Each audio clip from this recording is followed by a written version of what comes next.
Gosto muito do que estás a ouvir.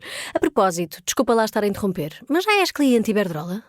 Como não? Então tens de ouvir antes isto. Quem fica na Iberdrola ganha mais. Descontos, vantagens, ofertas e só por aderir ganha 100 euros. Se a poupança e a energia verde também são música para os teus ouvidos, liga 800 500 500. Iberdrola. Faro.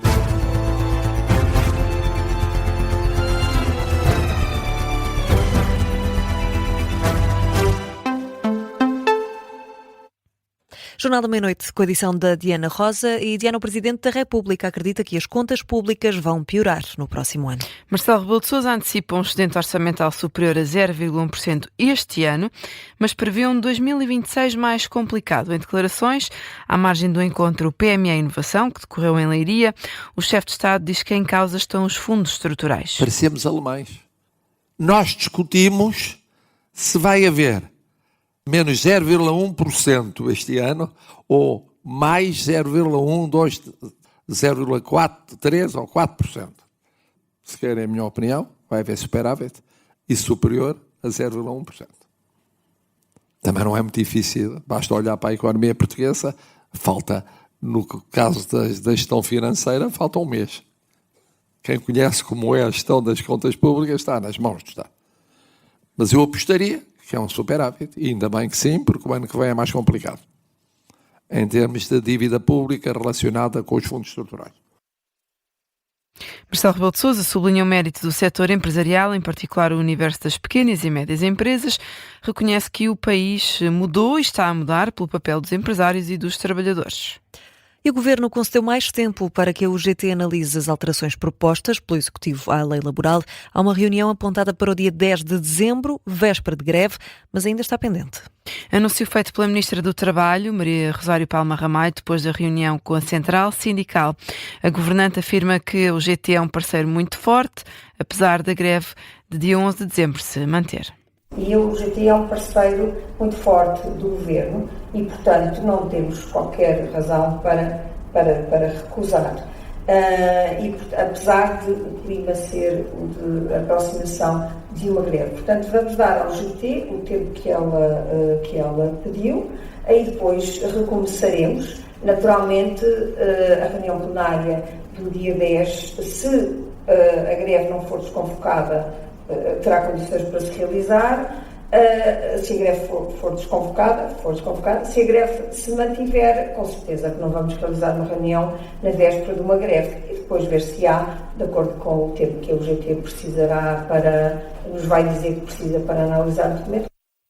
A disponibilidade do Governo face à UGT foi elogiada pelo líder da Central Sindical, Mário Mourão. Não desenvolvia e agora as partes manifestaram, quer da parte do Governo, quer da UGT, a disponibilidade para continuar a trabalhar no documento. Encontramos da parte do Governo maior abertura, tanto que é bom, independentemente dos processos que estão a decorrer, desde logo a greve, que amanhã entregaremos aqui o pré-aviso de greve. Quanto às matérias em que o Governo se dispôs a ceder, a UGT não revela para já. As negociações vão continuar, apesar do pré-aviso de greve, que, como vimos aqui, vai chegar amanhã às mãos da Ministra Palma Ramalho. E o PS sublinha que o Governo está a demonstrar desumanidade nas alterações que quer promover na lei laboral. Desprotege vários setores. O secretário-geral José Luís Carneiro deixa por revelar as expectativas que tem para a paralisação do dia 11, mas lembra que foi o primeiro a alertar para a amplitude deste pacote laboral do Executivo de Luís Montenegro. Desde o dia 3 de agosto deste ano, fui o primeiro líder partidário a pronunciar-me sobre a gravidade das propostas que estavam inscritas na legislação, na proposta do Governo para a legislação laboral. Ela é de uma grande desumanidade, ela coloca em causa valores fundamentais na proteção dos mais jovens, na proteção das mulheres trabalhadoras, na proteção das famílias e na proteção dos mais vulneráveis. São as considerações do secretário-geral do Partido Socialista numa conferência de imprensa na sede do partido em Lisboa. E o bastonário da Ordem dos Médicos acusa as unidades locais de saúde de recorrer a tarefeiros de forma abusiva. A Associação dos Médicos Prestadores de Serviços esteve hoje reunida no Porto, esteve a discutir a aprovação do decreto-lei que vai regular a contratação destes clínicos prestadores de serviços para o SNS.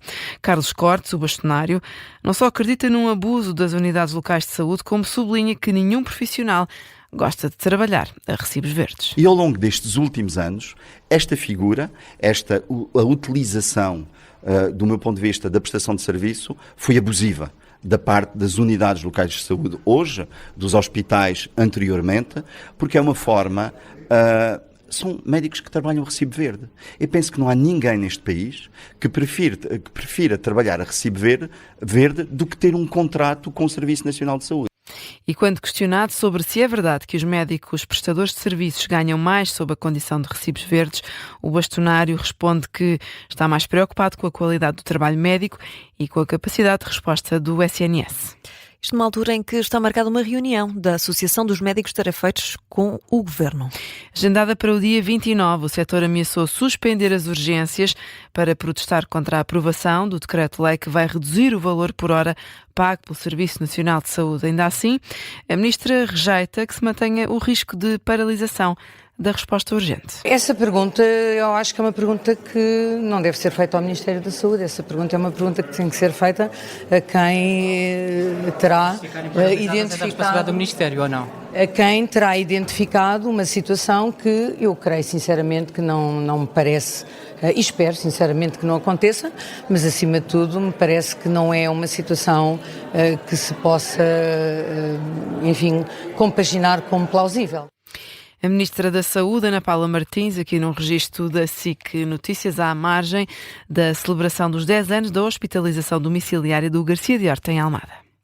E Diana, a Associação Portuguesa de Apoio à Vítima acredita que o crescente número de denúncias de violência doméstica não está obrigatoriamente relacionado com o aumento dos crimes. Foram mais de 25.300 as ocorrências registadas pela GNR e pela PSP até ao final de setembro, número mais alto dos últimos 7 anos. A Rádio Observador, Daniel Coutrin, acredita que este valor pode apenas refletir uma subida no registro de queixas. Nós nunca podemos falar de um fenómeno criminal se ele está a aumentar ou está a diminuir. Aquilo que nós sabemos relativamente à violência doméstica é que o número de denúncias e o número de pedidos de apoio, infelizmente, sobe sempre, não é? Portanto, podemos ter aqui a noção de que o crime está a crescer, mas, na verdade, aquilo que nós sabemos é que o número de pedidos de apoio tem crescido. Daniel Coutrin, da Associação Portuguesa de Apoio à Vítima, em declarações à Rádio Observador. E com 7 minutos para lá da meia-noite, Diana, que outros temas estão em destaque? Uma equipa de altos oficiais do exército norte-americano estão na Ucrânia para ajudar nas negociações de paz, uma notícia avançada pelo Wall Street Journal. De acordo com um funcionário norte-americano que falou sob anonimato, o secretário do Exército dos Estados Unidos tem uma reunião marcada com o presidente Volodymyr Zelensky esta semana, bem como altos funcionários do governo ucraniano, militares e da indústria da defesa. Ainda Steve Witkoff e o conselheiro de Zelensky terão negociado alguns pontos do plano defendido pelos Estados Unidos para acabar com a guerra. O encontro terá acontecido no passado sábado, de acordo com o órgão de comunicação Axios, foi bastante produtivo. À mesa das negociações esteve também um enviado do Qatar, que, juntamente com a Turquia, são responsáveis pela mediação. Morreu aos 83 anos Júlio Rendeiro, lenda do hóquei do Sporting Clube Portugal e ex-selecionador nacional. A informação foi avançada em comunicado pelo clube. O antigo hoquista conquistou 3 campeonatos nacionais, 2 taças de Portugal com o clube. Contribuiu ainda para a histórica conquista da Taça dos Clubes Campeões Europeus em 1977, altura inédita no hóquei português.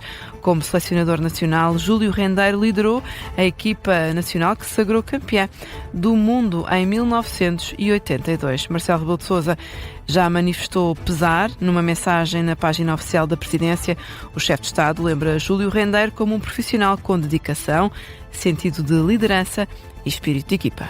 Notícia de fecho do Jornal da Meia-Noite.